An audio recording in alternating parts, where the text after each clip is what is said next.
Hello ಸ್ನೇಹಿತರೆ, ಎಲ್ಲರಿಗೂ ನಮಸ್ಕಾರ. ಪುಟ್ಟಕ್ಕನ ಮಕ್ಕಳು ಧಾರಾವಾಹಿಯ ಗುರುವಾರದ ಸಂಚಿಕೆಯಲ್ಲಿ ಏನಾಗುತ್ತೆ ಅಂತ ಟಿವಿಗೂ ಮುಂಚೆ ಒಂದು ಪ್ರೋಮೋ ವಿಡಿಯೋದಲ್ಲಿ ನೋಡಿಕೊಂಡು ಬರೋಣ ಬನ್ನಿ. ಅದಕ್ಕೂ ಮುಂಚೆ ಯಾರೆಲ್ಲ ನಮ್ಮ ಚಾನಲ್ಗೆ ಸಬ್ಸ್ಕ್ರೈಬ್ ಆಗದೆ ಹಾಗೆ ವಿಡಿಯೋ ನೋಡ್ತಾ ಇದ್ದೀರೋ ದಯವಿಟ್ಟು ಸಬ್ಸ್ಕ್ರೈಬ್ ಮಾಡಿ ಮತ್ತು ಸಪೋರ್ಟ್ ಮಾಡಿ.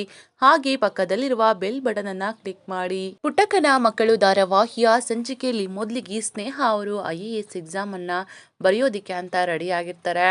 ಆಗ ಬಂಗಾರಮ್ಮ ಸ್ನೇಹನ IAS ಎಕ್ಸಾಮ್ ಬರೆಯೋದಕ್ಕೆ ಕರ್ಕೊಂಡು ಹೊರಟಿರ್ತಾರೆ. ಆಗ ಸ್ನೇಹ ಮತ್ತೆ ಬಂಗಾರಮ್ಮ ಇಬ್ಬರು ಕೂಡ ಕಾರಲ್ಲಿ ಹೊರಡ್ತಾರೆ. ಸ್ನೇಹಗಂತೂ ತುಂಬಾನೇ ಖುಷಿ ಆಗ್ತಾ ಇರುತ್ತೆ. ಆದರೆ ರಾಧಾ ಮಾತ್ರ ಸ್ನೇಹ ಹೋಗ್ತಾ ಇರೋದಕ್ಕೆ ತುಂಬಾನೇ ಹುರ್ಕೊಳ್ತಾ ಇರ್ತಾರೆ. ಸ್ನೇಹ ಮತ್ತೆ ಬಂಗಾರಮ್ಮ ಇಬ್ರು ಕೂಡ ತುಂಬಾನೇ ಖುಷಿಯಿಂದ ಒಬ್ರಿಗೊಬ್ರು ಮಾತಾಡ್ಕೊಳ್ತಾ ಹೋಗ್ತಾ ಇರ್ತಾರೆ. ಆಗ ಬಂಗಾರಮ್ಮ ಪರೀಕ್ಷೆಗೆ ಹೋಗೋ ಗಂಟ ಸ್ವಲ್ಪ ಕಣ್ಣಾಡಿಸ್ತಾ ಇರವ ಸ್ನೇಹ ಅಂತ ಹೇಳ್ತಾರೆ. ಆಗ ಸ್ನೇಹ ಅವರು ಅತ್ತೆ, ನಾನು ಓದೋದೆಲ್ಲ ಮುಗ್ದಿದೆ, ಇನ್ನ ಪರೀಕ್ಷೆ ಬರೆಯೋದಷ್ಟೇ ಉಳ್ದಿರೋದು ಅಂತ ಹೇಳ್ತಾರೆ. ಆಗ ಬಂಗಾರಮ್ಮ, ಹಂಗಲ್ಲ ಕಣವ ಸ್ನೇಹ, ಕೊನೆ ಗಳಿಗೆನಲ್ಲಿ ಓದಿದ್ದೆ ಚೆನ್ನಾಗಿ ಗೆಪ್ತಿ ಇರ್ತೈತೆ, ಅದಕ್ಕೆ ನೀನು ಕೂಡ ಓದ್ಕೊಳವ ಅಂತ ಹೇಳ್ತಾರೆ. ಬಂಗಾರಮ್ಮ ಹೇಳಿದ ಮಾತನ್ನ ಕೇಳಿ ಸ್ನೇಹಗೂ ಕೂಡ ತುಂಬಾನೇ ಖುಷಿ ಆಗುತ್ತೆ. ಅದು ನಿಜಾನೇ ಅತ್ತೆ, ನೀವು ಹೇಳಿರೋ ಹಾಗೆ ನಾನು ಎಲ್ಲಾನು ಒಂದ್ಸಲ ರಿವೈಸ್ ಮಾಡ್ಬಿಡ್ತೀನಿ ಅಂತ ಓದ್ಕೊಳ್ತಾ ಇರ್ತಾರೆ. ಬಂಗಾರಮ್ಮ ಸ್ನೇಹಂಗೆ ತೊಂದರೆ ಕೊಡೋದು ಬೇಡ ಅಂತ ಸುಮ್ಮನೆ ಗಾಡಿ ಓಡಿಸ್ತಾ ಇರ್ತಾರೆ. ಆಗ ಬಂಗಾರಮ್ಮ ಬ್ರೇಕ್ ಹಾಕಿದ್ರು ಕೂಡ ಬ್ರೇಕ್ ಆಗ್ತಾ ಇರಲ್ಲ. ಬಂಗಾರಮ್ಮ ಎಷ್ಟು ಪ್ರಯತ್ನ ಪಟ್ಟರು ಕೂಡ ಬ್ರೇಕು ವರ್ಕ್ ಆಗ್ತಾ ಇರಲ್ಲ.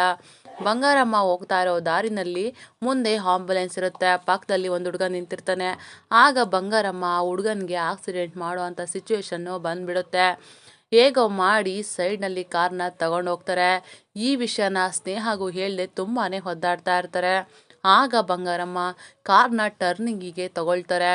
ಹೋಗ್ತಾ ಹೋಗ್ತಾ ಕಾರು ಕಂಟ್ರೋಲ್ಗೆ ಸಿಗದೆ ಅಲ್ಲೇ ಪಕ್ಕದಲ್ಲೇ ಇದ್ದಂಥ ಮರಕ್ಕೆ ಡಿಕ್ಕಿ ಹೊಡೆದ್ಬಿಡ್ತಾರೆ. ಆಕ್ಸಿಡೆಂಟ್ ಆಗಿದ ತಕ್ಷಣ ಬಂಗಾರಮ್ಮ ಮತ್ತೆ ಸ್ನೇಹ ಪ್ರಜ್ಞೆನ ಕಳ್ಕೊಳ್ತಾರೆ. ಹೀಗಿರುವಾಗ ಸ್ನೇಹ ಅವರು ಎಕ್ಸಾಮ್ನ ಬರೀತಾರ. ಬಂಗಾರಮ್ಮ ಮತ್ತೆ ಸ್ನೇಹನ ಯಾರು ಕಾಪಾಡ್ತಾರೆ, ಏನೆಲ್ಲ ಆಗುತ್ತೆ ಅಂತ ಮುಂದಿನ ವಿಡಿಯೋದಲ್ಲಿ ತಿಳಿಯೋಣ. ನಮ್ಮ ವಿಡಿಯೋ ನಿಮಗೆ ಇಷ್ಟ ಆಗಿದ್ದಲ್ಲಿ ಒಂದು ಲೈಕ್ ಮಾಡಿ. ಮುಂದಿನ ವಿಡಿಯೋಗಳಿಗಾಗಿ ನಮ್ಮ ಚಾನಲ್ನ ಸಬ್ಸ್ಕ್ರೈಬ್ ಮಾಡಿ ಮತ್ತು ಸಪೋರ್ಟ್ ಮಾಡಿ. Thank you.